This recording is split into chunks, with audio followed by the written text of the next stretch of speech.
Ma io credo che oggi non ci siano più sconti e se ci dovesse essere un decreto vero, perché il decreto semplificazione, Presidente Pozza, non so se tu l'hai letto, io non l'ho ancora visto, lo hanno È annunciato. un miraggio, è un miraggio.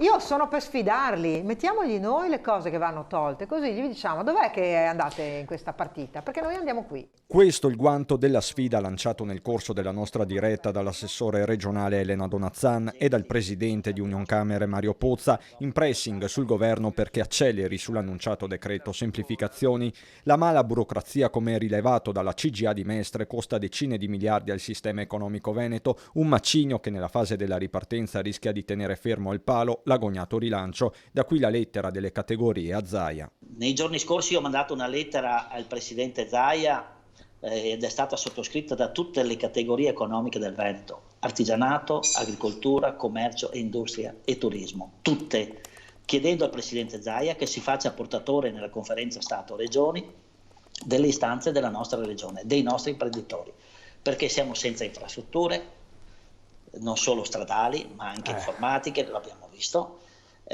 mancanza di credito, la burocrazia, una politica di rilancio del turismo.